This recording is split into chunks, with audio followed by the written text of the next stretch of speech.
بسم اللہ الرحمن الرحیم۔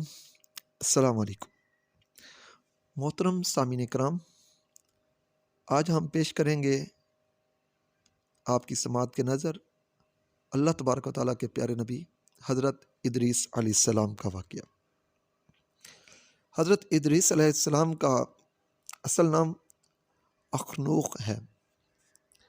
آپ حضرت نوح علیہ السلام کے والد کے دادا ہیں۔ حضرت آدم علیہ السلام کے بعد آپ ہی پہلے رسول ہیں۔ آپ کے والد حضرت شیث بن آدم علیہ السلام ہیں۔ سب سے پہلے جس شخص نے قلم سے لکھا وہ آپ ہی ہیں۔ کپڑوں کے سینے اور سلے ہوئے کپڑے پہننے کی ابتدا بھی آپ ہی سے ہوئی۔ اس سے پہلے لوگ جانوروں کی کھالیں پہنتے تھے۔ سب سے پہلے ہتھیار بنانے والے، ترازو اور پیمانہ قائم کرنے والے اور علم نجوم و حساب میں نظر فرمانے والے بھی آپ ہی ہیں۔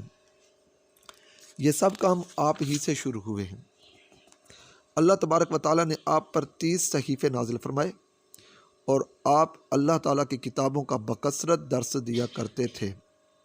اس لیے آپ کا لقب ادریس ہو گیا، اور آپ کا یہ لقب اس قدر مشہور ہو گیا کہ بہت سے لوگ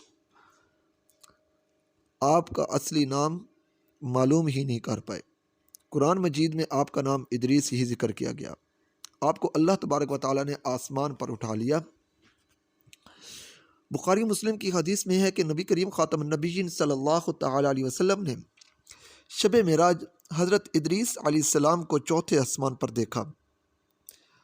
حضرت کعب احبار رضی اللہ تعالیٰ عنہ سے مروی ہے، اور بھی صحابہ کرام سے روایت ہے، نبی کریم خاتم النبیین صلی اللہ تعالیٰ علیہ وسلم نے حضرت ادریس علیہ السلام کے بارے میں بتایا کہ حضرت ادریس علیہ السلام نے ملک الموت سے فرمایا کہ اے ملک الموت، میں موت کا مزہ چکھنا چاہتا ہوں، کیسا ہوتا ہے؟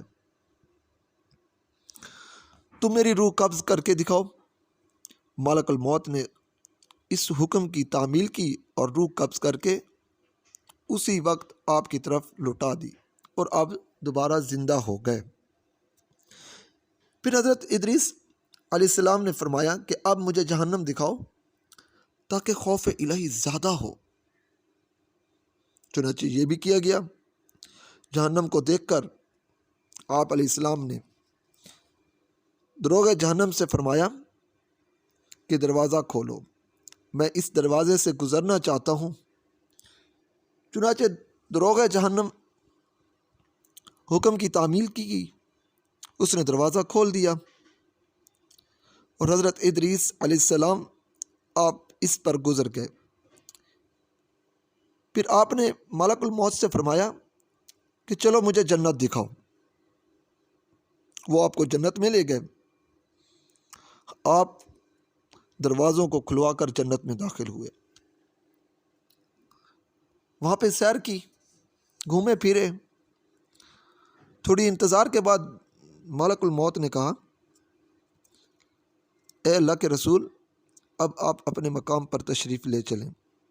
حضرت ادریس علیہ السلام نے فرمایا کہ اب میں یہاں سے کہیں نہیں جاؤں گا، میں کہیں نہیں جانے والا، میں یہیں رہوں گا۔ اللہ تعالیٰ نے فرمایا کل نفس ذائقۃ الموت، کہ ہر کسی نے، ہر جاندار شے نے موت کا ذائقہ چکھنا ہے، وہ میں پہلے ہی چکھ چکا ہوں۔ پھر اللہ تعالیٰ نے یہ بھی فرمایا وَإِنَّ مِنْكُمْ إِلَّا وَارِدُهَا، کہ ہر شخص کو جہنم پر گزرنا ہے۔ تو میں گزر چکا ہوں، میں دوسری شرط بھی پوری کر چکا ہوں، اب میں جنت میں پہنچ گیا ہوں۔ اور جنت میں پہنچنے والوں کے لیے خداوند قدوس نے یہ فرمایا وَمَا هُمْ مِنْهَا بِمُخْرِجِينَ، کہ جنت میں داخل ہونے والے جنت سے نہیں نکالے جائیں گے۔ اب مجھے جنت سے چلنے کے لیے کیوں کہتے ہو؟ اب ملک الموت اور حضرت ادریس علیہ السلام کے درمیان یہ گفتگو ہو رہی ہے، تو اتنے میں اللہ تبارک و تعالیٰ نے ملک الموت کو وحی بھیجی کہ حضرت ادریس علیہ السلام نے جو کچھ کیا ہے میرے اذن سے کیا ہے، میرے حکم سے کیا ہے، میرے کہنے پر کیا ہے، اور وہ میرے ہی اذن سے جنت میں داخل ہوئے ہیں، میری اجازت سے جنت میں داخل ہوئے ہیں، لہٰذا تم انہیں چھوڑ دو، وہ جنت میں ہی رہیں گے۔ چنانچہ حضرت ادریس علیہ السلام آسمانوں کے اوپر جنت میں ہی ہیں اور زندہ ہیں۔ اللہ تبارک و تعالیٰ نے حضرت ادریس علیہ السلام کے آسمانوں پر اٹھائے جانے اور ان کو ملنے والی نعمتوں کا مختصر اور اجمالی تذکرہ قرآن مجید کی سورۃ مریم میں کیا ہے۔ اللہ تبارک و تعالیٰ نے ارشاد فرمایا، اعوذ باللہ من الشیطان الرجیم، بسم اللہ الرحمن الرحیم، وَاذْكُرْ فِي الْكِتَابِ إِدْرِيسَ إِنَّهُ كَانَ صِدِّيقًا نَبِيًّا وَرَفَعْنَاهُ مَكَانًا عَلِيًّا اولئک الذین انعم اللہ علیہم من النبیین من ذریۃ آدم۔ اس کا مفہوم کچھ اس طرح ہے کہ اور کتاب میں ادریس کو یاد کرو، بے شک وہ صدیق تھا، غیب کی خبریں دیتا، اور ہم نے اسے بلند مقام پر اٹھا لیا۔ یہ ہیں جن پر اللہ نے احسان کیا، غیب کی خبریں بتانے والوں میں سے آدم کی اولاد سے۔ محترم سامعین کرام، یہ واقعہ ویسے تو اللہ تبارک و تعالیٰ نے سورۃ مریم میں بیان کیا ہے۔ اس واقعے سے ہمیں یہ سبق ملتا ہے کہ اللہ تبارک و تعالیٰ کا رسولوں اور نبیوں پر کتنا بڑا فضل و اکرام اور انعام و کرام ہے۔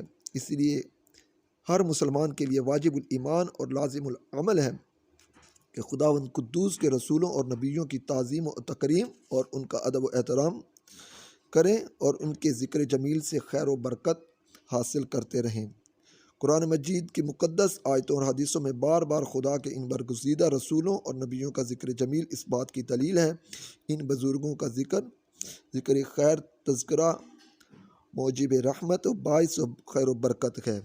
اللہ تبارک و تعالی ہمیں ہمیشہ اس کے تمام انبیاء کرام علیہم السلام پر ایمان رکھنے اور ان کی اطاعت کرنے والا بنائے، اور خاص کر اپنے پیارے نبی حضرت محمد رسول اللہ خاتم النبیین صلی اللہ تعالی علیہ وسلم پر کثرت سے درود پاک پڑھنے والا اور ان کے اسوہ حسنہ پر چلنے والا بنائے، اور اللہ تبارک و تعالی ہمیں اور ہماری آنے والی تمام نسلوں کو آپ صلی اللہ تعالی علیہ وسلم کے عشق سے مستفیض رہنے والا بنائے۔ آمین ثم آمین بجاہ نبی۔